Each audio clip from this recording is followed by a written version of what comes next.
জি ব্যাংকার software হতে কিভাবে আমরা সঞ্চয় উত্তোলনের মাধ্যমে ঋণ প্রদান করব সেটা আমরা সফটওয়্যার আজকে দেখব।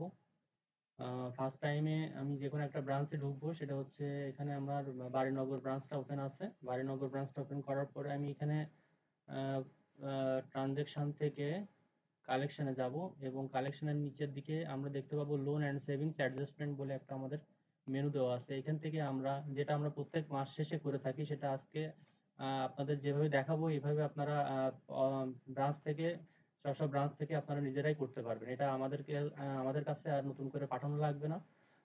তো আমরা আজকে ফার্স্ট টাইমে দেখবো হচ্ছে লোন অ্যান্ড সেভিংস অ্যাডজাস্টমেন্ট। এখান থেকে আমরা সঞ্চয় উত্তোলনের মাধ্যমে ঋণ কিভাবে পোস্টিংটা দিয়ে দেখবো, সেটা আর কি আমরা ক্লিয়ার আজকে দেখাবো। তো আমরা ফার্স্ট টাইমে লোন অ্যান্ড সেভিংস অ্যাডজাস্টমেন্টে ঢুকবো। ঢোকার পরে এখান থেকে অ্যাড নিউ বাটনে ক্লিক করব। পরবর্তীতে আমরা হচ্ছে এখানে সমিতি, সদস্য এবং প্রোডাক্ট কোডটা সিলেক্ট করে দেবো।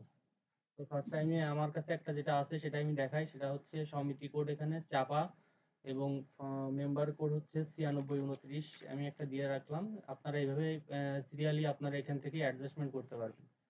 তো ট্যাব দেওয়ার পরে এখান থেকে প্রোডাক্ট কোডটা আমাদের চিনাই দিতে হবে। দেওয়ার পরে এখানে দেখেন আমার ব্যালেন্স দেখাচ্ছে 11,915 টাকা। তো আমি এখানে 11,915 টাকা থেকে কত টাকা উত্তোলন করব সেটা আমরা এখানে উইথড্রলে বসাই দেবো।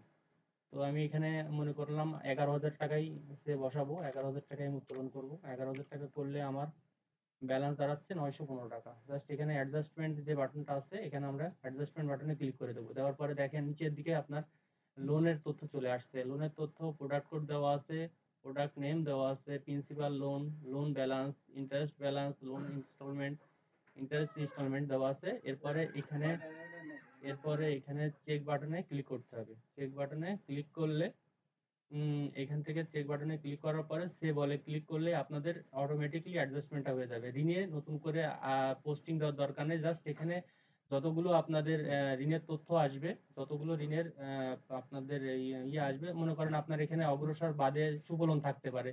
তো আপনি এখানে অগ্রসর না সুফলনটাকে আপনি অ্যাডজাস্টমেন্ট করতে চাচ্ছেন, সুফলন লোনটাকে, তখন সেই ক্ষেত্রে আপনার এই চেক মার্কের এখানে সুফলনের এখানে চেক মার্ক করে দিতে হবে। এখানে অগ্রসরে করা যাবে না। যেহেতু আমার এখানে একটাই আসছে, তাহলে আমার এখানে একটাই, আমরা যেহেতু এটা অ্যাডজাস্টমেন্ট করবো সেহেতু এখানে আমি একটাতেই চেক মার্ক করে দেবো।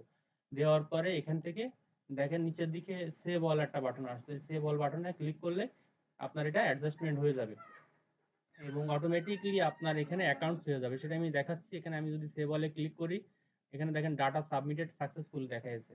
তো এখানে আমি এবার ব্যাক টু লিস্টে এসে দেখি যে আমার এখান থেকে সঞ্চয় উত্তোলন অটোমেটিকলি হয়ে গেছে। তো এখন আমরা এটা চেক করার জন্য আমরা চলে যাব হচ্ছে special loan collection. Special loan কালেকশনে ক্লিক করার পরে আমরা যে সদস্য তথ্য এখানে দিয়েছি সেটা হচ্ছে 9629।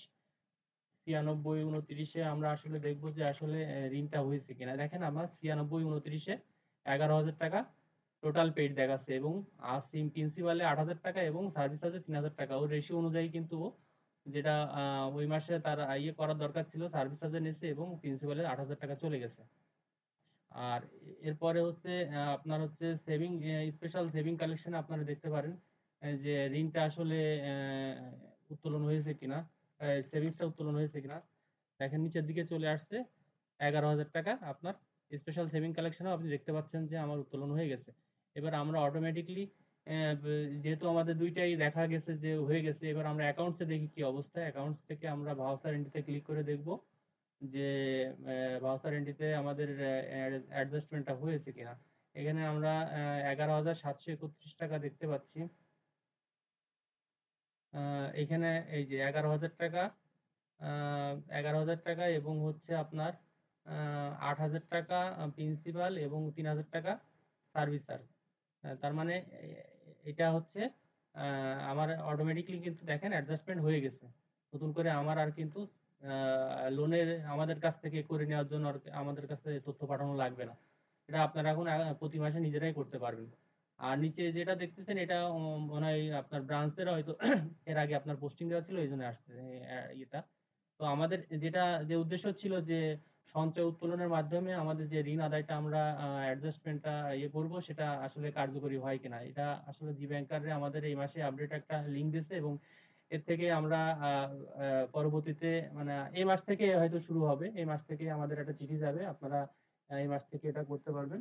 আ তো আ এখন থেকে আপনারা এইভাবে অ্যাডজাস্টমেন্টটা করবেন। আর যদি আপনাদের কোনো সমস্যা বা কোনো কোয়েশ্চেন থেকে থাকে তাহলে অবশ্যই আমাদের কাছ থেকে ফোন দেবেন এবং ফোন দিয়ে জেনে নেবেন যদি কোনো সমস্যা থাকে। তো এই পর্যন্তই এই ভিডিওটি ছিল। ধন্যবাদ সবাইকে।